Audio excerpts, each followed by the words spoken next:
प्यारे बच्चों, आपका दिन मंगलमय हो। अगर आप नए हैं तो इस चैनल को सब्सक्राइब कर लें। चैनल का नाम है BBC चैनल। आज हम करेंगे बोर्ड द्वारा दिया गया सैंपल पेपर, जिसमें पहला प्रश्न है अपठित गद्यांश। देखिए सभी, जीवन में सुख की अभिलाषा सभी को रहती है। बिना श्रम के भौतिक साधनों को जुटाकर जो सुख प्राप्त करने के पक्ष में है वह अंधकार में है। उन्हें वास्तविक और स्थायी शांति नहीं मिलती। गांधी जी तो कहते थे कि जो बिना श्रम के भोजन ग्रहण करता है वह चोरी का अन्न खाता है। ऐसी सफलता मन को शांति देने की बजाय उसे व्यतीत करेगी। परिश्रम से दूर रहकर और सुखमय जीवन व्यतीत करने वाले विद्यार्थी को ज्ञान कैसे प्राप्त होगा। हवाई किले तो सहज ही बन जाते हैं, लेकिन वे हवा के हल्के झोंके से ढह जाते हैं। मन में मधुर कल्पनाओं के संजोने मात्र से किसी कार्य की सिद्धि नहीं होती। कार्य सिद्धि के लिए उद्यम और सतत उद्यम आवश्यक है। तुलसीदास ने सत्य ही कहा है, सकल पदार्थ जग माही, कर्महीन नर पावत नाही। अर्थात इस दुनिया में सारी चीजें हासिल की जा सकती हैं, लेकिन वे कर्महीन व्यक्ति को कभी नहीं मिल सकती। अगर आप भविष्य में सफलता की फसल काटना चाहते हैं तो आपको उसके लिए बीज आज ही बोने होंगे। आज बीज नहीं बोएंगे, भविष्य में फसल काटने की उम्मीद कैसे कर सकते हैं। पूरा संसार कर्म और फल के सिद्धांत पर चलता है, इसलिए कर्म की तरफ आगे बढ़ना होगा। यदि सही मायने में सफल होना चाहते हैं तो कर्म में जुट जाएं और तब तक जुटे रहें जब तक कि सफल न हो जाएं। अपना एक एक मिनट अपने लक्ष्य को समर्पित कर दें। काम में जुटने से आपको हर वस्तु मिलेगी जो आप पाना चाहते हैं। सफलता, सम्मान, धन, सुख या जो भी आप चाहते हैं। गद्यांश का प्रश्न नंबर 1 है, गद्यांश के अनुसार डैश व्यक्ति के जीवन में अंधकार ही बताया गया है। श्रमहीन, विश्रामहीन, नेत्रहीन, प्रकाशहीन। तो इसका उत्तर आएगा श्रमहीन। कै जो है इसका उत्तर है। हवाई किले तो सहज ही बन जाते हैं, लेकिन वे हवा के हल्के झोंके से ढह जाते हैं। इस कथन के द्वारा लेखक क्या कहना चाहता है? कै है, तेज हवाओं से आवासीय परिसर नष्ट हो जाते हैं। अगला ऑप्शन ख है, हवा का रुख अपने पक्ष में परिश्रम से किया जा सकता है। हवाई कल्पनाओं को हमेशा संजो कर रखना असंभव है। परिश्रमहीनता से सफलता असंभव है। तो इसका सही उत्तर आएगा ऑप्शन घ, परिश्रमहीनता से सफलता असंभव है। कई किताबों में ये ग दिया हुआ है, लेकिन इसका जो सही उत्तर है वो ये रहेगा, परिश्रमहीनता से सफलता असंभव है। सतत उद्यम से क्या तात्पर्य है? क, निरंतर तपता हुआ उद्यम। ख, निरंतर परिश्रम करना। ग, ज्ञान का सतत उद्यम। घ, सतत उठते जाना। तो इसका सही उत्तर है ख, निरंतर परिश्रम करना। किस अवस्था में प्राप्त सफलता मन को व्यतीत करेगी? सकल पदार्थ द्वारा प्राप्त करने पर, भौतिक संसाधनों द्वारा प्राप्त करने पर। ग, दूसरों द्वारा किए गए अथक प्रयासों से। घ, श्रमहीन तरीके से प्राप्त करने पर। तो इसका उत्तर आएगा घ, श्रमहीन तरीके से प्राप्त करने पर। मनुष्य के काम में जुटने से सफलता, सम्मान, धन और सुख की प्राप्ति होती है। इस संदर्भ में निम्न में से कौन सा सही नहीं है? क, अपना एक एक मिनट अपने लक्ष्य को समर्पित करना। सफलता मिलने तक कर्म में जुटे रहना। ग, अपनी सुविधा अनुसार कर्म में लगना। घ, पूरा संसार कर्म और फल के सिद्धांत पर चलता है। तो इसका उत्तर आएगा ग, अपनी सुविधा अनुसार कर्म में लगना। ये इसका सही उत्तर है। अगला है, काव्यांश के आधार पर प्रश्नों के उत्तर दीजिए। मैंने हंसना सीखा है, मैं नहीं जानती रोना।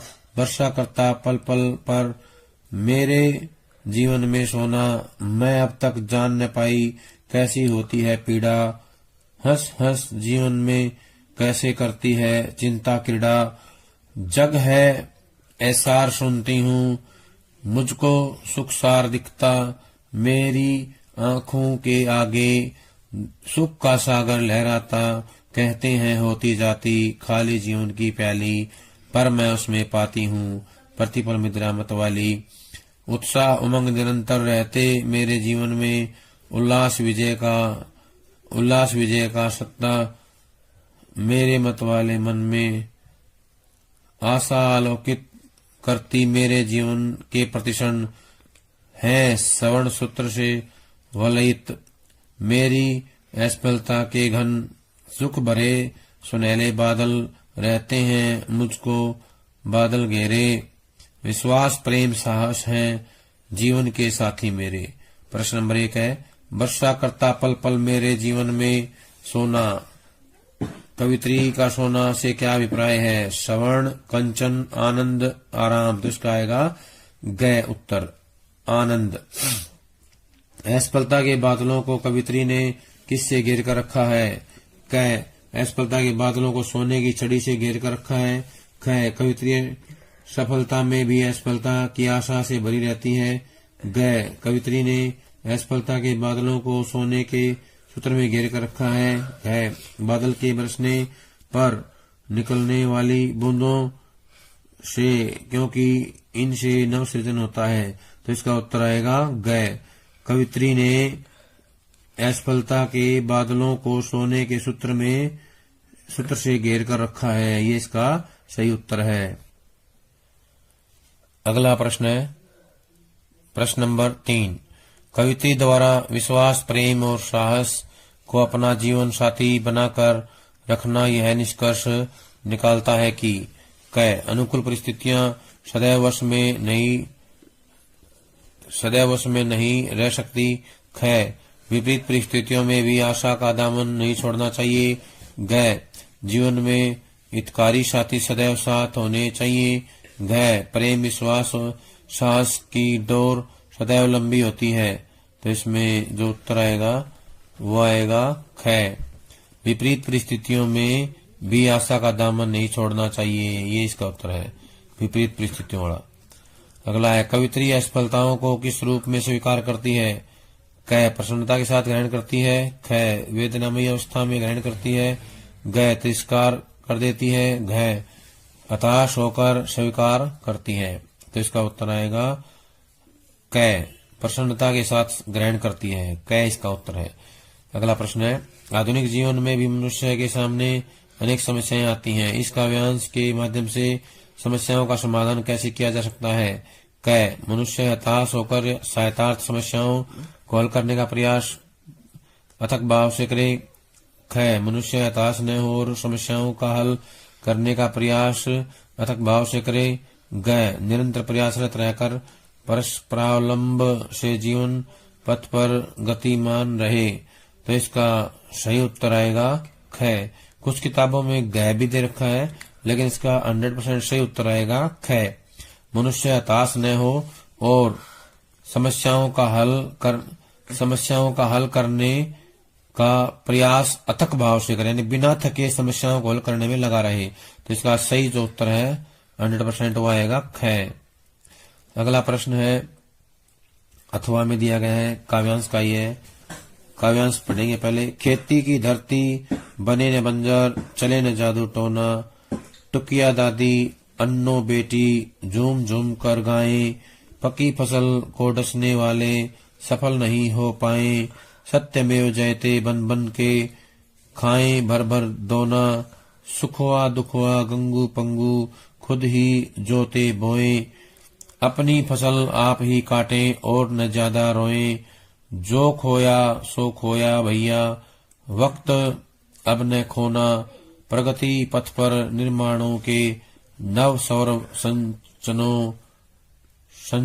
संचानो, समता की सुरसरी के सुख को भगीरथ मानो जानो, स्वर्ग उतर आए धरती पर चमके कोना कोना, मिट्टी से सोना उपजाओ इस मिट्टी से सोना। तो प्रश्न नंबर 1 है, पद्यांश के अनुसार डैश सफल नहीं हो सकता। प्रश्न नंबर इसका ऑप्शन में आएगा, पकी फसल को डसने वाला ख ऑप्शन है, पकी फसल को बोने वाला ग है, पकी फसल को रखने वाला ग है, पकी फसल को पकाने वाला। तो इसका सही उत्तर आएगा कै, पक्की फसल को डसने वाला जो है, ये इसका सही उत्तर है कै। अगला है स्वर्ग उतर आए धरती पर, चमके कोना कोना, यहाँ कोना कोना में कौन सा अलंकार है?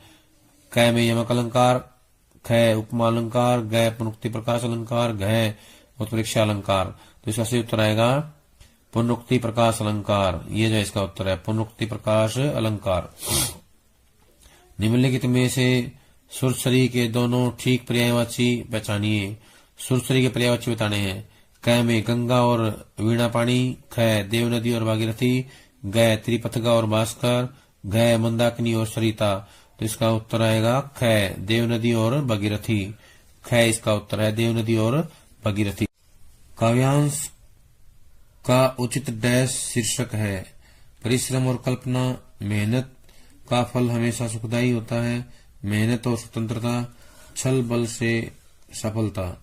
तो इसका सही उत्तर आएगा मेहनत व स्वतंत्रता। ग जो है इसका उत्तर आएगा। कुछ किताबों में ख भी दिया हुआ है, लेकिन इसका ग जो है सही उत्तर है 100%। अगला प्रश्न है कथन ए और कारण आर को पढ़कर उचित विकल्प चुनिए। कथन ए दिया हुआ है, कवि ने मिट्टी में सोना उपजाने का संदेश दिया है। कारण आर, परिश्रम से बंजर भूमि सोना उगलने वाली भूमि बनाया जा सकता है। इसके ऑप्शन दिए गए हैं। क में कथन ए सही है किंतु कारण आर गलत है। ख कथन ए और कारण आर दोनों गलत हैं। ग कथन ए सही है और कारण आर उसकी सही व्याख्या है। घ कथन ए सही है किंतु कारण आर उसकी गलत व्याख्या है। तो इसका उत्तर आएगा ग। ग जो इसका सही उत्तर है। कथन ए सही है और कारण आर उसकी सही व्याख्या है। अगला प्रश्न है कविताओं के आधार पे प्रश्नों के उत्तर दीजिए। एक गीत कविता में मुझसे मिलने को कौन विकल, यह पंक्ति किस भाव को व्यक्त करती है? तो इसका उत्तर आएगा व्याकुलता। इसका सही उत्तर जो है 100% सही उत्तर जो है व्याकुलता है। कुछ किताबों में हताशा भी दिया हुआ है, लेकिन सही उत्तर इसका आएगा व्याकुलता। पतंग कविता में दिशाओं को मृदंग की तरह बजाने का अर्थ है कि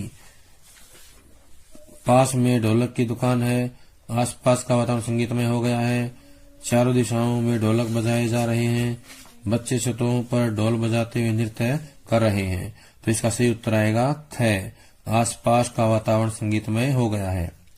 बादल राग कविता में जीर्ण बाहु है शीर्ण शरीर शब्दों का प्रयोग किसके लिए किया गया है?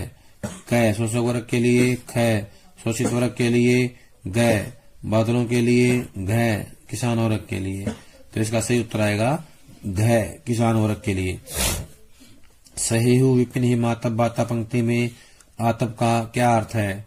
क वायु, ख जंगल, ग बर्फ, घ धूप। तो इसका सही उत्तर आएगा घ धूप इसका उत्तर है। अगला है कॉलम ए को बी से जोड़िए। बात सीधी थी पर एक कविता के आधार पर। कॉलम ए में दिया गया है बात की पेच खोलना। इसको क्या जोड़ेंगे हम? बात में कसावट का न होना, बात का शरारती बच्चे की तरह खेलना, कथ्य और भाषा का सही सामंजस्य बनना, बात का बन जाना, बात का प्रभावहीन हो जाना। तो इसका जो सही उचित मेल होगा ऑप्शन 1 में दिया हुआ है। पहले का 1, दूसरे का 2, तीसरे का 3। ख पहले का दूसरा, दूसरे का तीसरा, तीसरे का पहला। ग पहले का तीसरा, दूसरे का पहला और तीसरे का दूसरा। घ पहले का दूसरा, दूसरे का पहला, तीसरे का तीसरा। तो इसका सही उत्तर आएगा ग, पहले का तीसरा, दूसरे का पहला और तीसरे का दूसरा। ये इसका सही उत्तर है ग ऑप्शन। गद्यांश के आधार पर प्रश्नों के उत्तर दीजिए। भक्तिन के ससुराल वालों ने उसके पति की मृत्यु पर उसे पुनर्विवाह के लिए इसलिए कहा ताकि क भक्तिन सुखी जीवन व्यतीत कर सके, ख भक्तिन की घर संपत्ति को हथियार सके, ग भक्तिन छुटकारा पा सके, घ भक्तिन को पुनः समाज में सम्मान दे सके। तो इसका सही उत्तर आएगा ख, भक्तिन की घर संपत्ति को हथियार सके। ये इसका सही उत्तर है, भक्तिन की घर संपत्ति को हथियार सके। ख अगला प्रश्न है बाजार दर्शन पाठ में लेखक ने किस प्रकार के बाजार को मानवता शत्रु कहा है? क छल कपटता शोषण पर आधारित, ख ईमानदारी पर आधारित, गए भगत जी के आचरण से, गए योजना बनाकर बाजार जाना। तो इसका सही उत्तर आएगा कै। छल कपट तथा शोषण पर आधारित समाज जो है वो जो है मानवता शत्रु है। अगला प्रश्न है, शिरीष के फूल को संस्कृत साहित्य में डैश माना गया है, कठोर, कोमल, सख्त। अगला ऑप्शन है मजबूत। तो इसका सही उत्तर आएगा कोमल। ख जो है, ख इसका ऑप्शन जो है सही है, कोमल। कोमल जो इसका उत्तर आएगा। अगला प्रश्न है, समतामूलक समाज में श्रम का विभाजन डैश के आधार पर किया जाता है, धर्म, जाति, दक्षता, बेरोजगारी। तो इसका उत्तर आएगा दक्षता। गए इसका उत्तर है दक्षता के आधार पर। पहलवान की ढोलक नामक पाठ के आधार पर कॉलम ए व ब को सम्मिलित कीजिए। दिन्ना दिन्ना दिक दिन्ना, उठा पटक दे, चटदा गिरदा, चित करो। तीसरा है चटाक चटदा, आजा भिड़ जा। तो इनका मेल करना है। ऑप्शन क में दिए हुए हैं, पहले का पहला, दूसरे का दूसरा, तीसरे का तीसरा। ख में पहले का दूसरा, दूसरे का तीसरा, तीसरे का पहला। ग में पहले का तीसरा, दूसरे का पहला, तीसरे का दूसरा। घ में पहले का दूसरा, दूसरे का पहला, तीसरे का तीसरा। तो इसमें जो सही उत्तर आएगा वो आएगा ख। पहले का दूसरा, दूसरे का तीसरा और तीसरे का पहला, ये इसका सही उत्तर है ख। वितान के आधार पर प्रश्नों के उत्तर दीजिए। निम्नलिखित में से कहानी में किशनदा के बुढ़ापे में सुखी न होने का क्या कारण था? क, बच्चों के व्यवहार के कारण।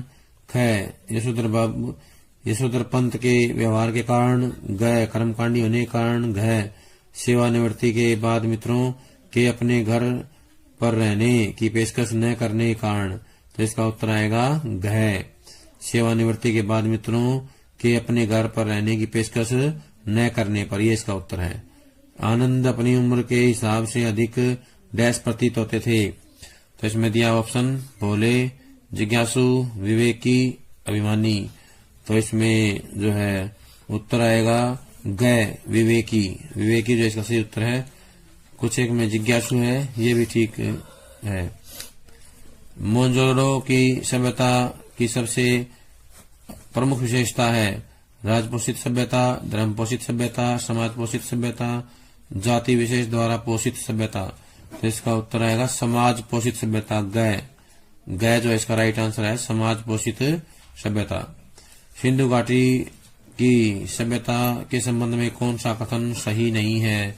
सही नहीं है बताना है। क, सिंधु घाटी सभ्यता प्राचीनतम सभ्यता थी। ख, सिंधु घाटी सभ्यता में राजतंत्र स्थापित नहीं था। ग, सिंधु घाटी सभ्यता आडंबरहीन थी। घ, सिंधु घाटी सभ्यता छोटी होते हुए भी महान थी। तो इसका सही उत्तर आएगा सिंधु घाटी सभ्यता प्राचीनतम सभ्यता थी, ये सही नहीं है। सिंधु घाटी सभ्यता प्राचीनतम सभ्यता नहीं थी, ये सही नहीं है। क इसका जो है राइट आंसर रहेगा। जूझ नामक पाठ के कथन ए और आर को पढ़कर उचित विकल्प दीजिए। कथन ए, शिक्षक के सार्थक परिश्रम की गवाही आनंद है। कारण आर, शिक्षक पूरी निष्ठा से अपना कर्म करते हैं। तो पहला ऑप्शन है कथन ए सही है किंतु कारण आर गलत है। ख, कथन ए और कारण आर दोनों गलत हैं। ग, कथन ए सही है और कारण आर उसकी सही व्याख्या है। ग, कथन ए सही है किंतु कारण आर उसकी सही गलत व्याख्या है। तो इसका उत्तर आएगा ग, कथन ए सही है और कारण आर उसकी सही व्याख्या है। अगला प्रश्न है, अभिव्यक्ति और माध्यम के आधार पर प्रश्नों के उत्तर दीजिए। चलो, प्रश्न नंबर 1 है, निम्नलिखित में से कौन सी इंटरनेट की खूबी है? अत्यधिक खर्चीला, निरक्षर के लिए उपयोगी नहीं है, सभी प्रकार की सूचनाओं की तत्काल प्राप्ति, दुष्प्रचार फैलाने में महारत। तो इसका सही उत्तर आएगा ग, सभी प्रकार की सूचनाओं की तत्काल प्राप्ति। समाचार माध्यमों में काम करने वाले पत्रकार द्वारा पाठकों तक सूचनाएं पहुंचाने के लिए किया जाने वाला लेखन डैश कहलाता है। साहित्यिक लेखन, पत्रकारीय लेखन, रचनात्मक लेखन, विशेष लेखन। तो इसका उत्तर आएगा ख, पत्रकारीय लेखन। साक्षात्कार के लिए निम्नलिखित में से क्या आवश्यक नहीं है? साक्षात्कार लेने वाले व्यक्ति के बारे में आवश्यक जानकारी होना। ख, साक्षात्कार के समय पहले से प्रश्नावली तैयार रखना। ग, साक्षात्कार का उद्देश्य निश्चित होना। घ, साक्षात्कार के समय कठिन व अनावश्यक प्रश्न करना। तो इसका सही उत्तर आएगा घ, साक्षात्कार के समय कठिन व अनावश्यक प्रश्न करना। निम्नलिखित में से कौन सा समाचार खेल जगत से है? क, भालू को देखकर लोगों की मूर्खता पूर्वक हरकत।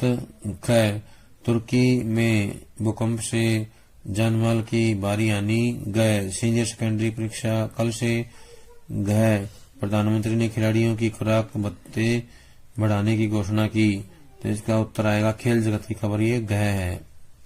घ, प्रधानमंत्री ने खिलाड़ियों की खुराक बढ़ाने की घोषणा की, ये जो है सही उत्तर है।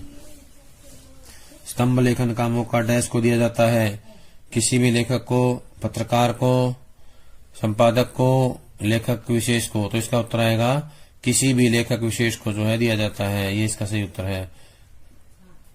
लेखक विशेष का उत्तर इसका सही आएगा, लेखक विशेष।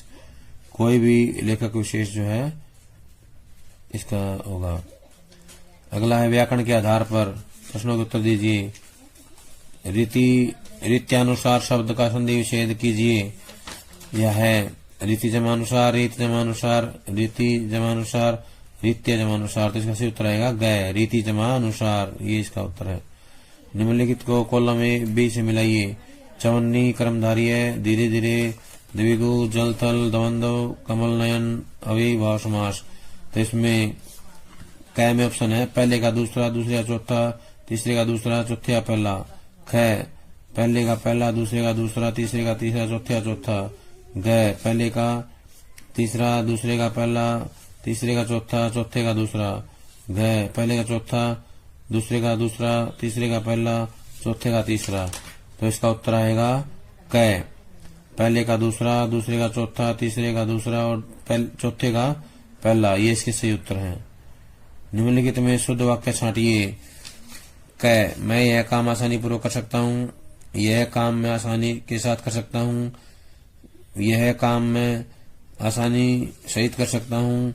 यह काम मैं आसानी से कर सकता हूँ। तो इसका सही उत्तर आएगा यह काम मैं आसानी से कर सकता हूँ। गह जो है इसका उत्तर है, मैं यह काम आसानी से कर सकता हूँ।